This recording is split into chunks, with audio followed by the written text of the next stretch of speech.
Hey guys, it's over Iron Fist, Season 1, Episode 8, The Blessing of Many Fractures, and I was looking forward to this episode, but again, just like every episode we've gotten of Iron Fist, I just haven't really felt as motivated to watch this show, and when it came to this episode, I did really enjoy it. I'm not gonna lie to you, I thought this was one of the stronger episodes we've had this season, for sure. But once again, it's just bogged down by so many things that I don't care about, and especially with the way things wrapped up last week, it just feels so unnecessary. Like, there's nothing in this episode that makes me feel like the ending of the last episode needed to happen here. But it does seem like things are starting to get moving, and I'm definitely very happy about that. But still, episode 8, and things are now happening. But let's just get into this episode, because I definitely do want to talk about it.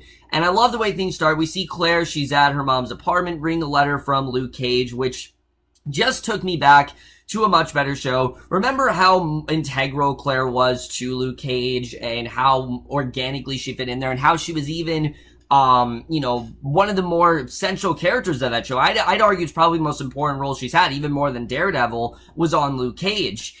This show, she just really feels very whatever, like she's just kind of there. However, I do like, the comedy that she's providing, but a man holding a knife then takes the phone.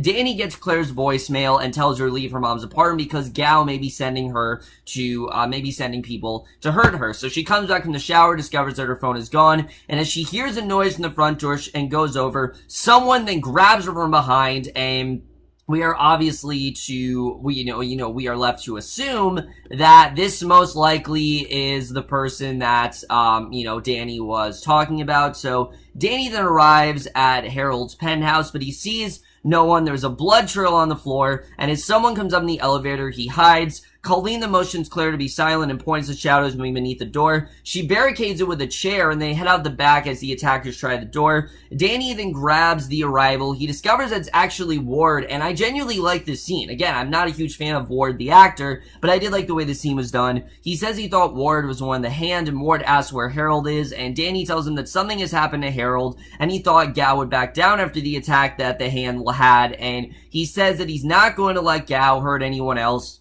And Ward tells him to stay away from him and Joy. Again, Ward is just very selfish. He's not really having any remorse over this whatsoever. And the fact that he's not reacting to Harold dying, I mean, that should immediately draw some sort of red flag in Danny, but it just doesn't. And he then meets with Claire and Colleen. And again, the best scenes this episode are the ones that include these two characters. They're the best characters in the show. They are the most well-written, and I think that these two have really good chemistry. Not that Danny doesn't. I think Danny does work well with Colleen for sure. But the best scenes this episode are the ones with Claire and Colleen. He meets with them and explains he's going to a factory in Anzhu, and his father must have suspected something was going on there, and he figures that Gao then punished Wendell when he tried to fight her, and he'll make Gao talk. Because remember, he wants to know, how she was associated with Wendell. And Claire points out that this could be a trap, but Danny figures that he has to go there, even if there's just a small chance that he'll find out the truth. And I like the little reference that we did get to Daredevil, but the fact that this is like one of the only references we've got at that show just makes no sense. I mean, in Jessica Jones and in Luke Cage, there were a lot more connections between the two. Jessica Jones probably having the least of them, but Iron Fist has now beat her, because Iron Fist has had really no connections at all, which I guess makes sense because it doesn't really feel like a Marvel show, but I mean, you're still trying to start up this universe here. It just kind of shows how clustered this universe really is, but basically, Colleen insists on going with Danny, because the last time this happened, obviously, it didn't work out well for him,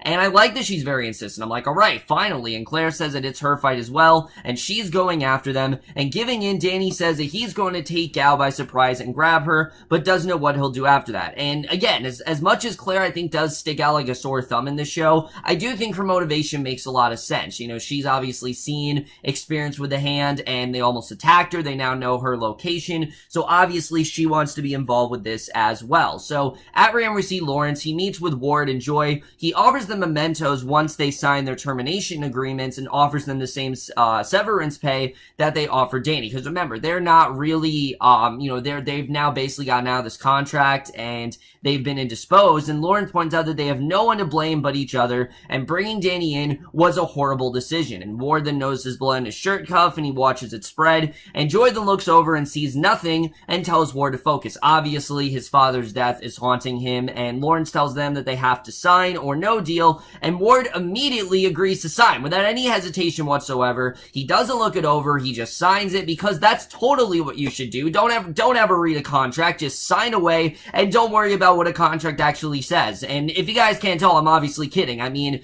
the best thing to do when you have a contract, especially Ward, someone who's supposed to be, really good at his job, the fact that even look at a damn contract, this is really dumb. And I get it that he's occupied by other things, but the least you can do is just read the damn contract, because who knows what you're actually selling? Who knows what this actually entails? I mean, this could be a really bad situation for them. And the fact that he didn't look at the contract just really shows how dumb of a character Ward really is.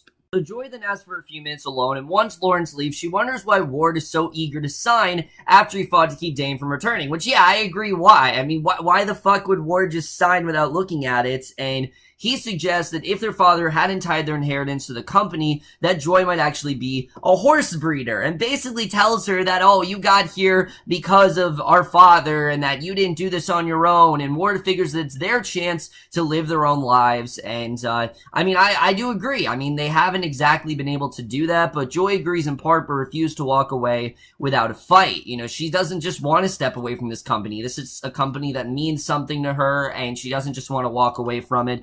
Her brother agrees as long as she considers the settlement. Again, Joy's character continues to be all over the place. Sometimes she's independent, sometimes she's not, but Joy says that she will, and as they shake, Ward then stares at the blood on his cuff that he's hallucinating, and as they fly to China in a Ramjet, the plane hits some turbulence, and Danny clutches at the armrest, and Claire then comes over, asks what's going on between him and Colleen, and he refused to discuss it, and he asks Claire if she has a boyfriend, and she says that she does, but he's presently unavailable. Again, I get it that he's in jail, but these vague mentions are just not enough for me. I get it that they're trying to be like, oh, Luke Cage, but they really could have gotten more in depth with Luke Cage and how much Claire really misses him. I mean, the fact that she's just kind of accepted that he's gone, I just feel like isn't enough. We should be getting more scenes between Claire and Danny, and her talking about how much she misses Luke, and her telling him, how she can use Luke to his, how, maybe he could help her with Luke. I mean, there are just so many things they could have done, and they're not. And basically, she asks Danny if he'll kill Gao if he finds her.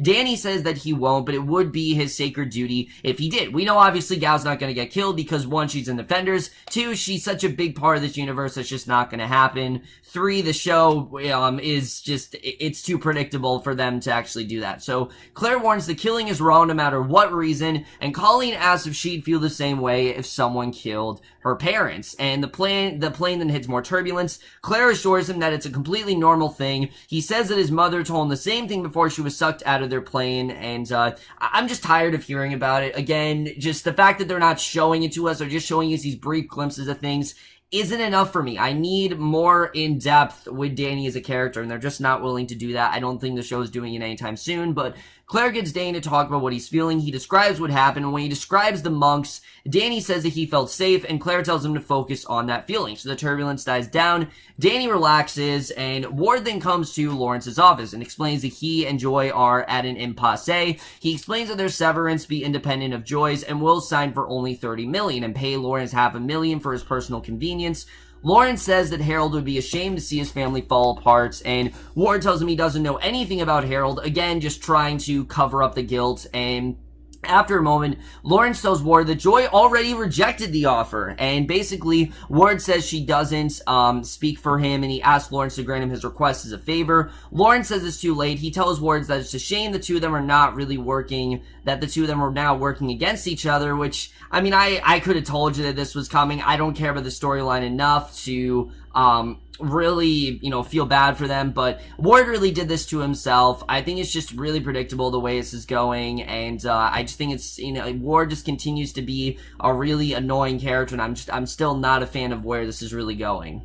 So when they arrive in Anzu, they rent a car, and Claire sleeps in the car, and Danny and Colleen then drive to the factory. They watch the guards, and Colleen talks about how she watched her mother die, and her father sent her to live with her grandfather in Japan, and this scene I actually really love because, like I said, it just shows how much better developed Colleen's really been of a character, and it just makes me wish there was a show about her. Like, scenes like this, honestly, I just wish we had a Colleen Wings show because she's such a much more interesting character, and she's so much, more well-developed, and it just seems like they care about her a lot more than they do for Danny. Like, I genuinely really liked what we got here because basically, she talks about how she felt abandoned, and Danny understands, and as they kiss, Colleen wakes up. Danny tells her that a few guards have gone by and some workers were herded in, and Danny is done waiting. He plans to grab a guard, but Colleen then asks for his wallet, and she then goes over to a beggar, gives him some money. She says she needs information about Gao and the factory, and the beggar says that he'd be a fool to help her, and Colleen says that she can help her, and that she can stop her, rather, and the beggar agrees to talk, and Ward then finds Joy and is furious that she went behind his back. Like, why would she do something like this? And Joy says she knows how to get their jobs back, and Ward realizes she intends to use Danny, which once again, Ward obviously wants nothing to do with. He warns her that she can't keep Danny in the line, and Joy then shows him surveillance of the various board members in compromising positions, and Joy explains she hired a private investigator a while ago to dig. Ward is surprised that she hasn't considered it before, and Joy says that Ward is the one who painted them into a corner, and she knows for a while that he's been taking extra pills, and points out it's been a long time since they talked about anything other than work, because that's all they really talk about, and Ward says that he put up a wall to protect her, and refuses to say why. So again, he's still not telling her the whole, our dad's actually was alive, and I killed, not only that, but I actually killed him, and Joy tells him that he's the person that she most admires, and she hired the PI because she thought it was something that Ward would do, and Ward then tells her that he's not the person she thinks that he is, but he's done with lies, and Joy then deserves to know everything. And again, this all could be really interesting, this all could be really compelling if I actually gave a shit, which I don't. I just don't care about the Meachums, and every time we go back to them, I feel like I'm on a different show. I really do. Danny, Colleen, and Claire is just inherently a lot more interesting than whatever the hell we're getting here, and Colleen then goes back to the others. She tells them that Gao is keeping the workers enslaved. Danny figures that when the guards leave for the evening meal, they'll sneak in and burn the factory to the ground, because that's the best thing to do, and the guards then take the workers out. Claire then hangs back to stand lookout while Danny and Colleen go inside, and they take out one of the remaining guards. They go inside, they spot the packets of heroin, and they have the dragon tattoo on them. Danny explains that it's a sacred symbol from Kunlun, and Gao is actually using it to send a message. And as they prepare the fire, Colleen says that Gao is going to keep destroying people's lives, and Danny tells her that if Gao had anything to do with his parents' death, then he'll just rip her apart, because if she had anything to do with that, obviously he will use that against her, and it scares him because he's not in control. And Colleen understands because she loses control at the fight club, and jokingly says it's all Danny's fault. And again, I really like these scenes between these two, and I do have to say, I believe their romance a lot more. I can tell why these two, really do need each other. They've both gone through very similar paths in life, and even though we know a lot more about Colleen than we do about Danny, I totally understand why Colleen would choose to ally with him, and why she would think, alright, this is a good person to align myself with. I totally understand that. And Claire then spots Gao and her guards arriving. We get this awesome scene where she, basically, we see, they start running, and, she honks the horn to warn Danny and, Colleen. They hide just as Gao and her guards arrive. They realize the horn is a warning, and Gao then figures that Danny and the others are there. Meanwhile, a guard then runs out to the car. Claire locks the door, she drives off, and Danny tells Colleen to find Claire while he goes after Gao. So when Colleen objects, Danny tells her he'll be okay, kisses her, and goes, because again, Colleen just doesn't want the same thing happen to Danny. Last time he was with Gao, he got his ass kicked, and he follows Gao to where she's with a man who is Zhao Chang, who is dozing while guarding a doorway. Half drunk, Zhao then lets them in. He sits back down, and a guard then spots Colleen, charges after her, drawing her sword. The two women fight. The guards disarms Colleen. Claire then drives them through the gate. Colleen recovers her sword, knocks out her opponent. She tells Claire that Danny actually went after Gao alone, and he approaches Zhao, wakes him up, and he says he needs to get into the building, and Zhao's in his way. He offers Zhao money to move, but Zhao refuses,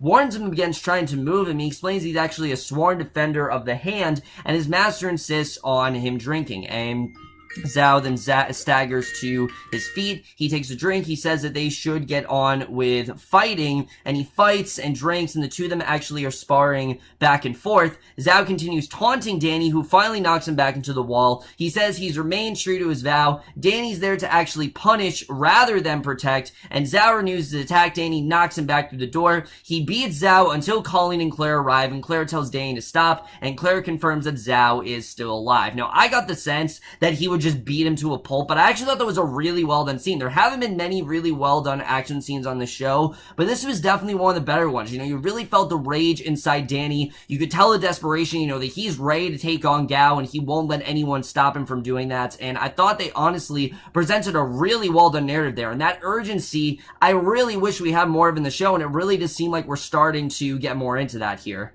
Warden takes Joy to the penthouse, but he's hallucinating blood pouring out the elevator doors, and he says that he simply can't be there. It's just too haunting him, and it's obviously not a good situation because all he sees is the blood that was on Harold. And again, with a more comparable actor, this could have been a really effective scene, but because this actor is so flat and so wooden in this role, and anytime you're supposed to feel something, it just doesn't work whatsoever. So it comes across as really silly, and it shouldn't be, but he runs off and Joy goes after him. They take the elevator down, and Ward sees blood pour from the buttons, and when they reach the lobby, Joy refused to go until Ward explains, and he claims he was going to ask for money, but she's making him feel like an asshole with all of her hero worship, and Ward then drags her out, tells her to stop begging for his approval, and then he walks off. And again, that whole scene, I couldn't help but laugh. I mean, this actor's just not good at conveying really confrontational scenes. He's not good at it at all, but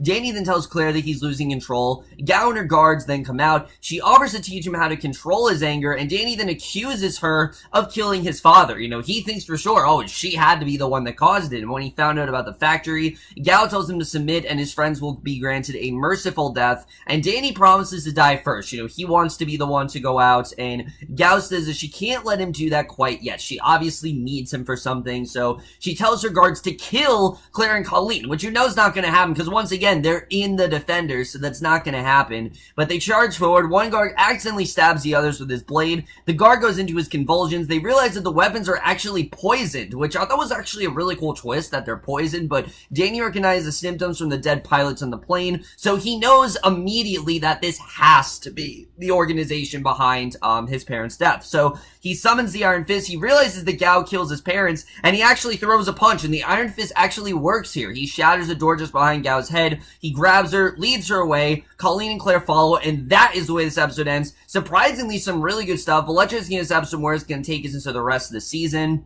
So, like I said, guys, despite a few things that I didn't really love, this was definitely one of the more solid episodes we've had this season. First of all, everything going on with Claire, Colleen, and Danny, I honestly really did like her. I love the bonding between Colleen and Danny, how they both lost parents at a young age and kind of had to get by on their own. I thought there was some really effective scenes there, and I'm honestly, you know, it's taken me a little bit, but I've gone behind the fact that they kind of have rushed this relationship, because I think Jessica Henwick and,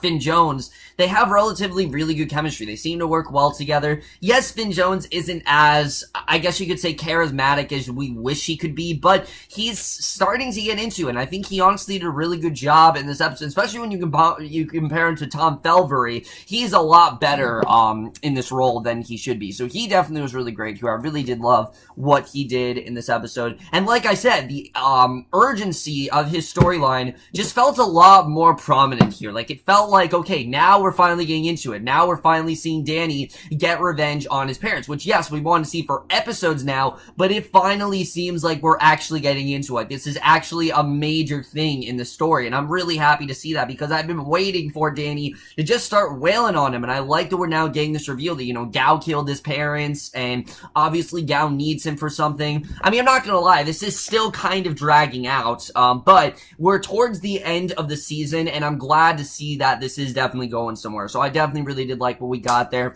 Like I said, Claire, I really do think that they're missing some opportunities here. They could have had some scenes between Danny and Claire where she talks about Luke Cage and how much she misses him, but it just seems like they're giving her the briefest of references, and it's not that we haven't had those on the other shows. We've had references to the other characters, but they haven't felt as brief and as forced in as some of these have. Like her referencing Luke Cage, it's just like, oh yeah, remember this in the same universe as Luke Cage. Oh yeah, remember the same universe as Daredevil. It just didn't feel like natural dialogue at points, unfortunately, and it sucks because I love Claire as a character, but it has to be said, the show is not servicing her as well as they should be. I will say, I love seeing her kick ass. I love seeing her and Colleen fight. I think there's definitely some good stuff there. And I think that regard, they're using her very well. You know, she has really good chemistry with Jessica Henwick.